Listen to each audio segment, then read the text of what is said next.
تیری رحمتوں کا دریا سر عام چل رہا ہے، مجھے بھیک مل رہی ہے، میرا کام بن رہا ہے، تیری رحمتوں کا دریا۔ رحمت الہی کا سمندر، اللہ رب العزت کی رحمت کے سمندر کے آگے بڑے سے بڑے گناہ کی کوئی حقیقت باقی نہیں رہتی، وہ سب کو بہا لے جاتا ہے۔ اللہ تعالیٰ کی رحمت کا حال دیکھیے کہ جن لوگوں نے یہ کہا کہ ان اللہ ثالثۃ الثلاثہ، یعنی اللہ تین میں سے تیسرا ہے، جنہوں نے شرک کیا، جو نصارہ تھے، اتنا بڑا گناہ کیا۔ اللہ رب العزت قرآن مجید میں فرماتے ہیں کہ اگر یہ لوگ اس گناہ سے توبہ کر لیتے، استغفار کر لیتے، تو میں اس کے گناہوں کو معاف کر دیتا۔ اور دوسری مثال قرآن مجید سے کہ اللہ رب العزت نے فرمایا کچھ لوگ ایسے تھے کہ جن لوگوں نے اللہ تعالیٰ کے اولیاء کو شہید کیا، ان کو آگ میں ڈال دیا۔ اب ذرا سوچیے کہ اللہ کے مقبول بندوں کو، اولیاء اللہ کو، ایمان والوں کو آگ میں ڈالنا، یا ان کو ایذا پہنچانا، یا ان کو تکلیف پہنچانا، یا ان کی بے ادبی کرنا کتنا بڑا گناہ ہے۔ لیکن اللہ تعالیٰ فرماتے ہیں ان الذین فتنوا المؤمنین والمؤمنات ثم لم یتوبوا۔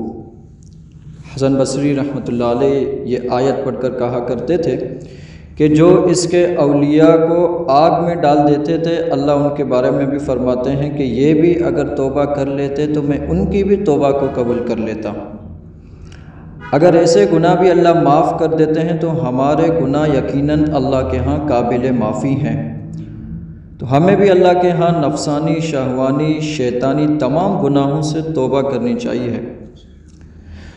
چنانچہ جو انسان گناہ کرتا ہے، اللہ تعالیٰ اس کو امیدوں سے بڑھ کر اجر عطا فرماتا ہے۔ اس کی اگر دلیل دیکھنی ہے تو قرآن مجید میں حضرت یوسف علیہ السلام کا قصہ اس کی بہترین مثال ہے۔ انہوں نے اپنے آپ کو گناہوں سے بچایا، غلام بن کر آئے تھے، اللہ رب العزت نے ان کو تخت کے اوپر بٹھا دیا۔ اللہ تعالیٰ نے ان کو عزتوں کا تاج عطا فرما دیا۔ انہ من یتقی ویصبر فان اللہ لا یضیع اجر المحسنین۔ اللہ تعالیٰ نیکوکاروں کے اجر کو ضائع بالکل بھی نہیں کرتے۔ ہمیں بھی چاہیے کہ ہم اپنے گناہوں سے سچی توبہ کریں۔ ہمارے روزانہ کے اس مجلس میں ہماری یہ عہد ہونی چاہیے کہ ہم اس مجلس میں باطنی غسل کیا کریں۔ جیسے بندہ نہا لیتا ہے تو پسینہ میل ختم ہو جاتا ہے، اسی طرح جب انسان توبہ کرتا ہے تو گناہوں کا تمام میل کچیل بھی ختم ہو جاتا ہے۔ ہمیں اتنا یاد رکھنا چاہیے کہ آج اگر اس مجلس میں ہم گناہوں سے سچی توبہ کریں گے، اس کا کیا فائدہ ہوگا؟ ایک تو یہ کہ پچھلی ساری ہماری فائلیں جو گناہ کی کھلی ہوئی تھیں وہ بند ہو جائیں گی، ڈیلیٹ کی کمانڈ لگ جاتی ہے اور ساری فائلیں ڈیلیٹ ہو جاتی ہیں، یعنی اللہ رب العزت وہ تمام گناہوں کو درگزر فرما دیتے ہیں۔ حضرت یوسف علیہ السلام کا قصہ ہمارے لیے کافی ہے کہ جب زلیخا نے ان کو دعوت معصیت دی تو اب ایسا نہیں تھا کہ وہ چونکہ وقت کے نبی تھے تو انہوں نے زلیخا سے دوری اختیار کی۔ انہوں نے جو الفاظ ادا کیے، اللہ رب العزت نے ان کو قرآن پاک کی زینت بنائی۔ وما ابرئ نفسی ان النفس لامارۃ بالسوء، کہ میں نہیں کہتا میں نفس سے بری ہوں، بے شک یہ نفس امارہ جو ہے یہ برائیوں کی طرف دھکیلنے والا نفس ہے۔ اب ہم جانتے ہیں، ہم نے پڑھا بھی ہے، ہم نے سنا بھی ہے کہ نفس امارہ جو سرکش نفس ہے یہ انسان کو برائیوں کی طرف دھکیلتی ہے۔ جیسا کہ ہمیں معلوم ہے کہ ہم اپنے جسم کی گروتھ کے لیے، اس کو بڑھانے کے لیے کھانا کھاتے ہیں، پانی پیتے ہیں، اس سے ہمارے جسم کی صحت ٹھیک ہوتی ہے۔ بالکل اسی طرح اگر ہماری روح کی صحت کی بات کی جائے تو اس کے لیے اللہ کی ذکر ہی کافی ہے، لیکن ہم اپنے روح کی غذا کا بالکل بھی خیال نہیں رکھتے۔ البتہ جسمانی غذا کا ہمیں بڑا خیال ہوتا ہے، اور سرکش نفس امارہ جو برائیوں کی طرف دھکیلنے والا نفس ہے، ہمیں معلوم بھی ہے لیکن ہم اس کا بڑا خیال رکھتے ہیں، اس کو پالتے پوستے ہیں۔ یعنی ہم جتنی بھی سرکشیاں، نافرمانیاں، گناہ کا کام کرتے ہیں، اس سے ہماری نفس کی آپ یوں سمجھے کہ پرورش ہوتی رہتی ہے۔ اب اس کے پرورش کے ساتھ ساتھ ہمارے قلوب سیاہ ہو جاتے ہیں۔ جب ہمارے قلوب سیاہ ہو گئے پھر اللہ کی محبت کا ادراک ہمیں بالکل بھی نہیں ہوگا۔ اصل میں اللہ کی محبت کی جو لذت ہے وہ ابھی تک ہمیں معلوم نہیں ہے، اس وجہ سے کہ دنیاوی لذات جو ہیں وہ ہم نے اپنے اندر انڈیل دیے ہیں اور ان کا ذائقہ ہم نے چکھ لیا ہے، جس کی وجہ سے اللہ رب العزت کی محبت کا ہمیں اندازہ بالکل بھی نہیں ہے۔ اللہ رب العزت 70 ماؤں سے زیادہ محبت کرتے ہیں، یہ ہمارا عقیدہ ہے، لیکن اب تک اس محبت کے ثمرات ہم تک لاگو کیوں نہیں ہوتے ہیں؟ اس وجہ سے کیونکہ ہم اس بات کو صرف سرسری لیتے ہیں، حقیقت سے ہم اب تک خود بھی ناواقف ہیں، یقین ہمارا کامل نہیں ہے۔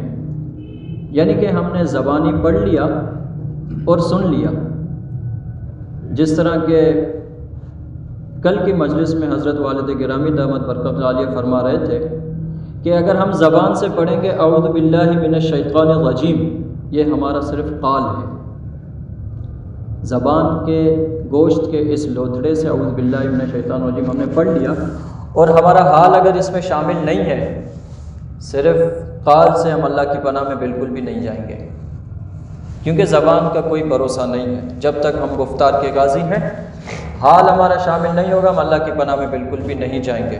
بالکل اسی طرح اگر نماز میں بھی ہم نے ولا الہ غیرک کہہ دیا، زبان سے کہہ دیا، اور حال میں اگر ولا الہ غیرک شامل نہ ہو، پھر اس کا مطلب یہ ہوا کہ ہم نے جھوٹ بولا۔ اب بالکل اسی طرح جب تک دنیاوی لذات، دنیاوی چیزوں کی محبتیں ہمارے قلوب پر قبضہ جمائے رکھیں گی، تب تک اللہ کی محبت کا ہمیں اندازہ نہیں ہوگا۔ اللہ رب العزت انسان سے محبت چاہتا ہے۔ اللہ نے تخلیق کیوں کی؟ محبت کے واسطے، اطاعت کے لیے فرشتے کافی ہیں۔ اللہ رب العزت بے شمار نعمتیں نواز دیتے ہیں اپنے بندے کو، لیکن بندہ نافرمانی سے، ناشکری سے باز نہیں آتا۔ خالق کائنات اپنے ہی تخلیق کردہ بندے سے بڑے پیار سے، محبت بھرے انداز میں پھر پوچھتے ہیں، یا ایھا الانسان ما غرک بربک الکریم، اے انسان تمہیں کس چیز نے اپنے کریم رب سے بہکایا ہے؟ ہم اپنا محاسبہ کریں، ہر ایک خود کو دیکھے ٹٹولیں کہ ہمیں کس چیز کی محبت نے، کس چیز نے اللہ سے دور رکھا۔ جب تک ہمیں اللہ کی محبت کا اندازہ نہ ہو، تب تک ہماری یہ عبادات محض ثواب تو ہمیں ملیں گے، لیکن اللہ کی جو قربت کی بات ہے، اللہ رب العزت قرآن پاک میں فرماتے ہیں وَاسْجُدْ وَاقْتَرِب، سجدہ کر اور میرا قرب پا۔ اگر اب تک قرب ہمیں حاصل نہیں ہو رہا، اس کا مطلب یہ ہوا کہ اب تک ہم نے صرف ایک ظاہری عمل کیا، حال ہمارا بالکل بھی شامل نہیں ہے، اور جب تک ہمارا حال شامل نہ ہو تب تک ہمیں نہ اللہ کی محبت کا پتہ چلے گا، نہ اللہ کی قربت کا پتہ چلے گا۔ اس لیے اللہ سے دعا ہے کہ اللہ رب العزت ہم سب کو اپنی محبت کاملہ عطا فرمائے، دنیاوی لذات سے ہٹ کر اللہ رب العزت ہمیں اپنی محبت کی لذت عطا فرمائے۔ وآخر دعوانا الحمد للہ رب العالمین۔